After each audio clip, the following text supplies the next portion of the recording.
I'd like to talk to you about Namakavya. Before I do that, I have a paradox for you. I'm a physician. I work in a home hospice team. The team and I treat about 2,000 patients a year. We have a 100% death rate amongst our patients, but almost 100% satisfaction from them and their families. Is there such a thing as a good death for somebody you love and care for? And here's a newsflash. Folks, you will die. Hopefully not during this talk, but you will die. It's the one thing we know for certain. There's no way escaping it. But it's not all bad news. It's not, because the majority of us will be aware of the fact that the end of our life is nearing. Because probably we will not die from sudden death, but rather from a slowly progressive chronic illness. It's a good thing to know that the end of your life is nearing, because it allows you the huge privilege of closing circles, of coming to terms with your own death, of telling people around you that you love and care, thank you, I love you, you meant everything to me. Or, I'm really angry at you, let's talk about it before I'm gone, it's important for me.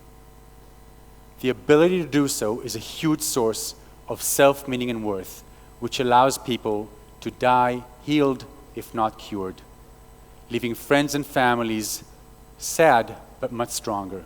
In short, allowing for a good death. I want to let you in on two of the medical world's less spoken about truths, definitely tonight. Despite all the efforts put in, all the funds spent, and all the amazing technologies developed, unfortunately, we're still at large losing the war to advanced case cancers. Not only that, it's not just cancer.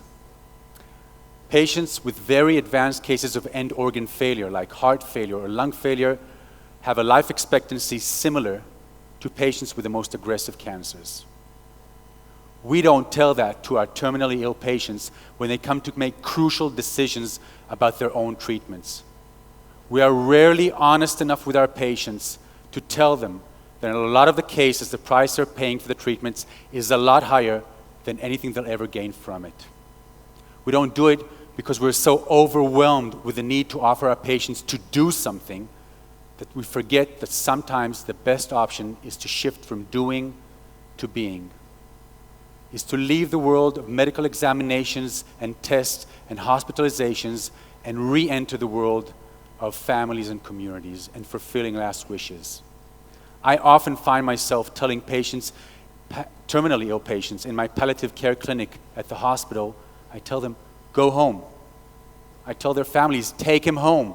There's got to be something else better that you can do with your time than spend it here and now. It's thanks to giants like Elizabeth Kubler-Ross that talking about death and dying are not only legitimate issues, it is our obligation to do so with our patients. Healthcare providers talking to their patients only about chemotherapy and radiotherapy and surgery are possibly depriving their patients of the right to die healed. It's thanks to another giant, Dame Cicely Saunders, that a new field in medicine has evolved in the last few decades, and it's called palliative medicine. I entered the world of palliative medicine many years ago as a young family physician. I had a patient, Ruth. Ruth was at the time 53 years old, a nurse, divorced, 2 children, and she was diagnosed a few months earlier as having a very advanced case of pancreatic cancer. Knowing how aggressive this cancer was, she decided not to undergo any medical treatments. A few months down the road, in one of our meetings, Ruth looked very, very ill.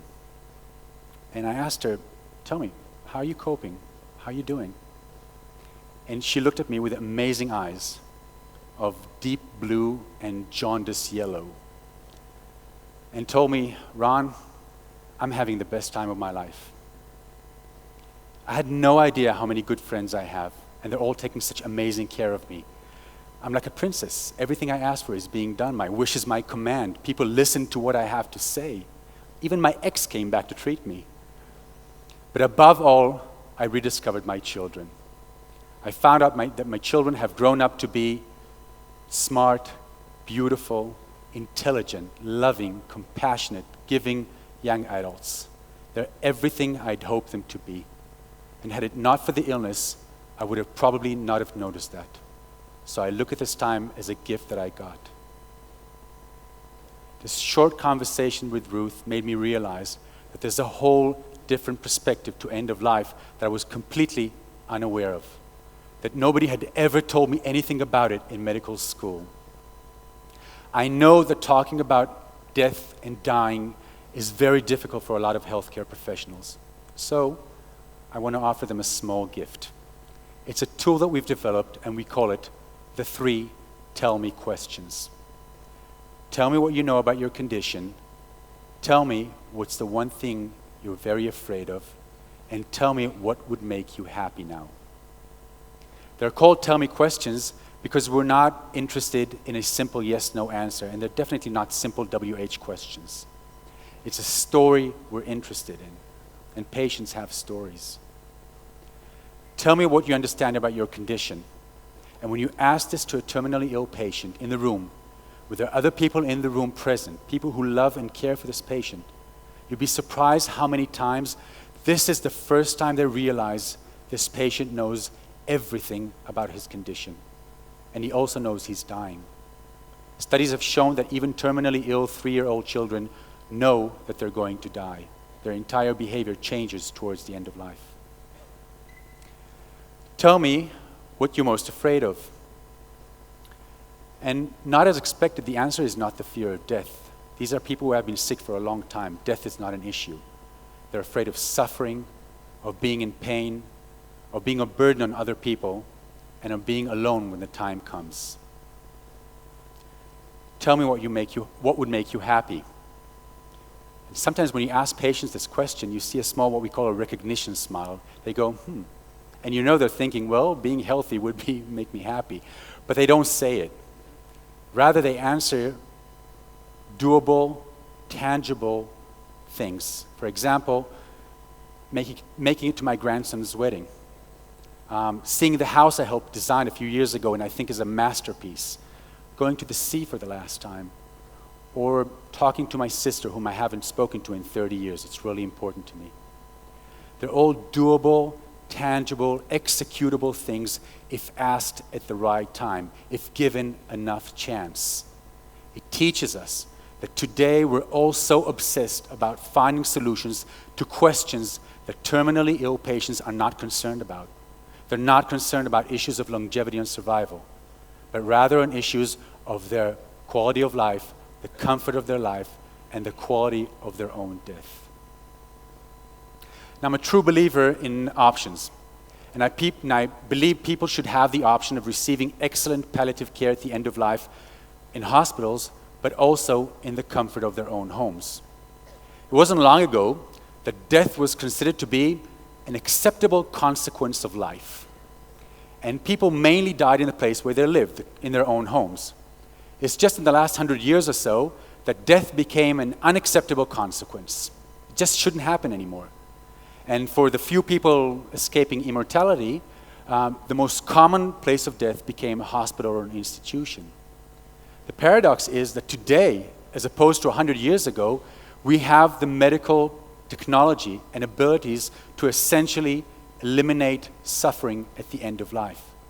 So now, more than ever, people should have the right to end their lives where people have been doing so since the beginning of humankind, in the comfort of their own homes.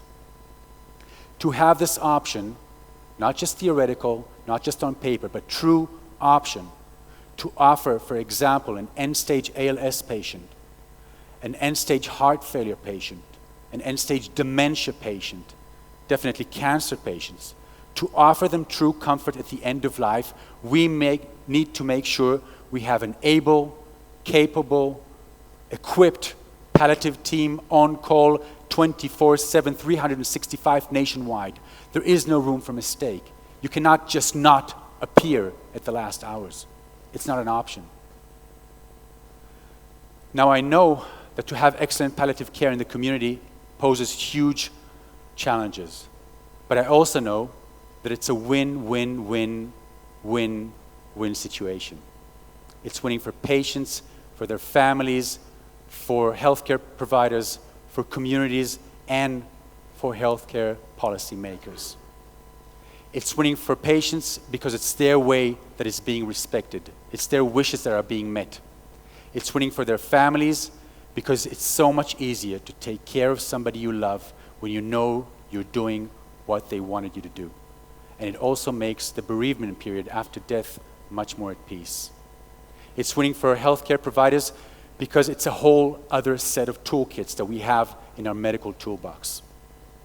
It's winning for communities because this is the time when communities can come together and reassert their importance. We all know exactly what to do when a new child enters this world.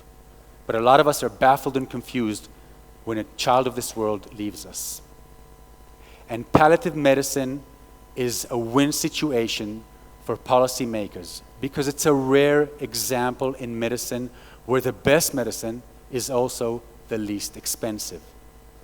Huge funds can be shifted from unnecessary tests and imaging and treatments to places where these funds are needed elsewhere in the medical world, and they're always needed somewhere else.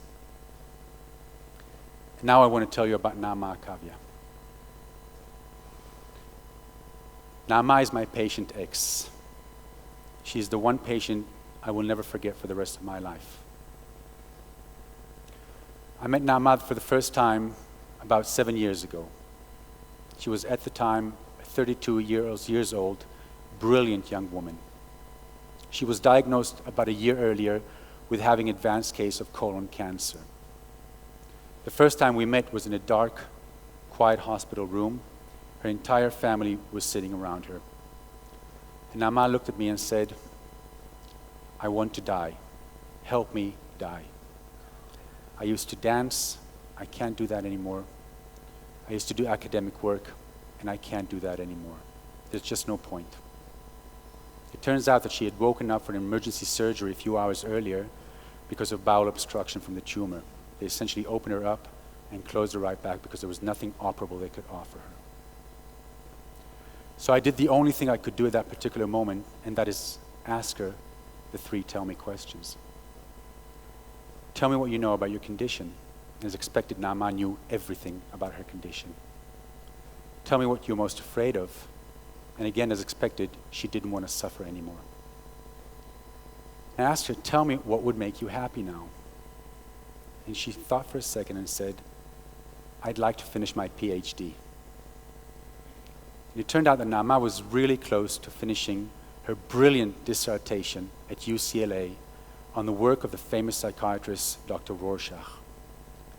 The thought that her work will not be published, and to a sense, her life would have been in vain, was the source of her number one pain, her existential pain. So I promised Naama we'd do our best. And we took her home, and with a few tricks we have up our palliative sleeve, and with a lot of effort from her family and definitely from Naama, we managed to give her a few good hours every day for a few weeks, enough for her to finish her work. And a few weeks later, when the letter from UCLA arrived, acknowledging her new title, Dr. Naama Akavia, PhD, she could let go. She had made her dent in the academic cosmos forever. Naama died a few days later in her own bed, surrounded by friends and families, with her favorite classical music in the background. This is what I call dying healed. Thank you.